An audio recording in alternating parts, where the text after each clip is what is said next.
So to move on to closing remarks, I'm going to draw a name for who will get started.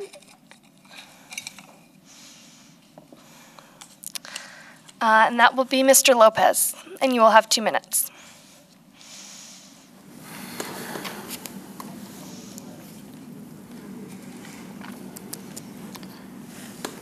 Closing remarks. I think that the city in general needs to move forward with new ideas, new innovative ways of thinking, bringing new things to the table, making a positive change for the city and all the residents that are here. There's many issues that are addressing the city, some of which were not brought up tonight.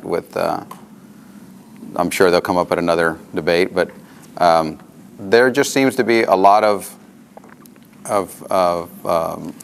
areas that are not fully researched and not fully looked into by the city or city council, however that comes about, for policy changes that can directly affect everything that happens within the city. And I think that those things need to be strongly looked at so that we can have the citizens of this community look and look at their city council and say, you know what, these guys they're moving forward. They have our best interests at heart. They're doing the best they can for our community. And I think those are things that we need to look at for a candidate for the city council. That's all the time I'm going to need. Fellow citizens, I'm a candidate for city council because this community is going to face crucial challenges and issues in the near future. And I believe that I can provide valuable, even essential leadership to meet those challenges and issues and opportunities. And a demonstration of that is the creativity and the specificity with which I'm bringing about my campaign. If you look at my ballot statement, I'm concentrating on specific issues and areas of public policy that I think are prominent of importance for the city's future in the coming years. And I notice there's a lot of pure political rhetoric on the part of the other candidates. Not that I disparage them the opportunity to speak, but I think that they ought to present the issues in a way that doesn't just describe them, but provides opportunities to move forward in a progressive, creative way. I think the city has not had the creative leadership that it demands. If you want new ideas, if you want fresh blood on the city council, if you want more empowerment, engagement of the citizens, give me a chance on the city council. Give me your vote. An example of that is I'd like to provide internet access to the city council. So you could send emails and have the public comment section, regular component of the city council meeting, be open to address your concerns and your interests and issues.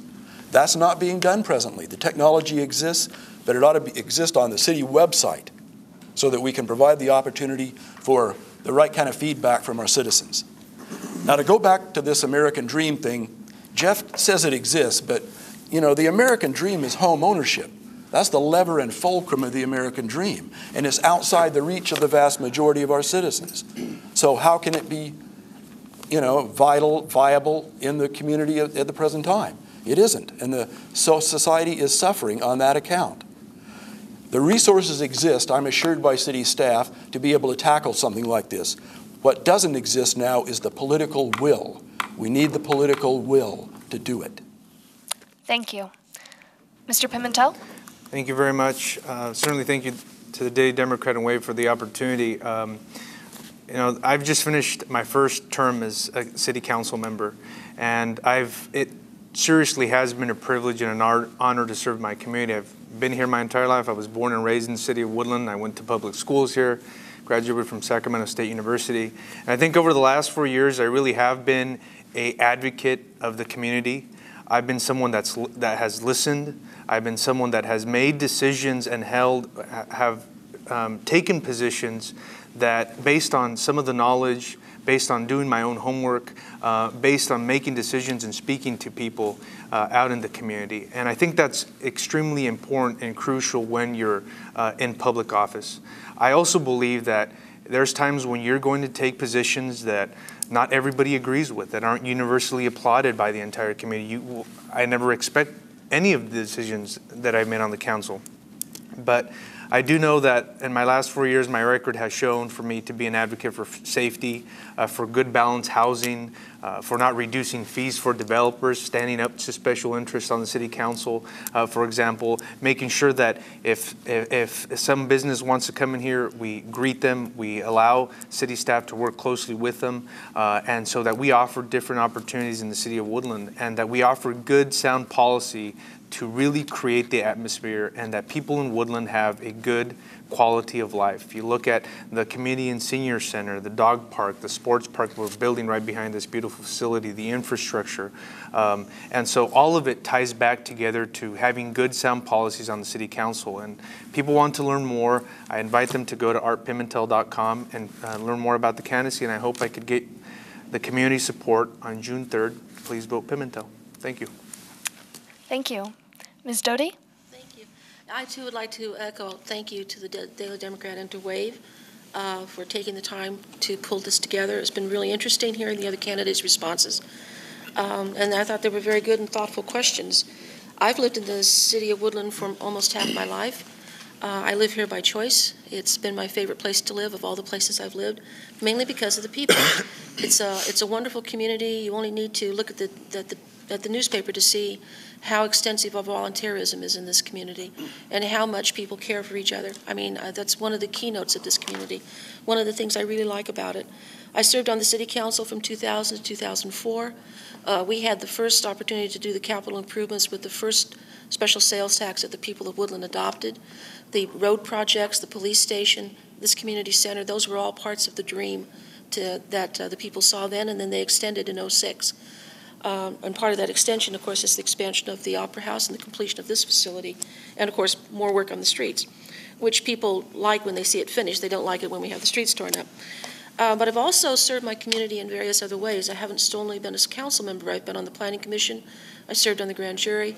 I've served on the Woodland Opera House Board, and also I'm currently on the Chamber of Commerce Board. So I've kept involved in the community, even when I wasn't on the council. I take exception that I have to take exception that the council hasn't had either creative or visionary leadership in the past. I believe we have. You have to remember that a city council is 5 votes, and nothing happens without 3 of them. And so I think it's very important that you have people on the council who are able to reach those consensus. No matter how good your idea might be, unless you can convince 2 more people, that idea is going to be simply an idea. It won't be implemented. I have the endorsement of the mayor, the vice mayor, and also Bill Marble, Councilmember Marble, people hopefully I will be working with if I'm elected to the council. Thank you very much. Thank you. And last but not least, we have Mr. Monroe. Thank you. I'd like to thank the Daily Democrat and the WAVE for putting on this forum tonight. You know, I do think we are facing crucial times, hard times, but you know, I bring a lifetime of experience to the City Council. I'm a veteran. I've been a farmer. I've lived in Woodland my entire life. Sorry. I've worked for the Sheriff's Department for 24 years. I've been on the council now for 2 terms. It's been a great honor serving the citizens of Woodland. I think that I'm a candidate that I don't bring agendas to the City Council. I don't bring any special interests to the City Council. I'm here to represent the people of this community. City councils are responsible for police and fire services. They're responsible for parks and recreation, good quality community development, and for our roads, our sewers, and our water. Those are the jobs that we need to worry about. Those are the jobs we need to make sure happen for our community. As far as public safety goes, we need to provide the best quality public safety. I think quality of life starts with good public safety. I am endorsed by the Woodland Police Association, the Woodland Fire Association, the sheriff of this county, the district attorney of this county. So public safety has put their faith in me. They know that I know what it takes to make a quality community, and that's quality public safety. As far as parks and recreation, City Council, I mean, we've done a fantastic job with the help of the community. 2 sales tax measures, the building we're in right now, the community center, the senior center.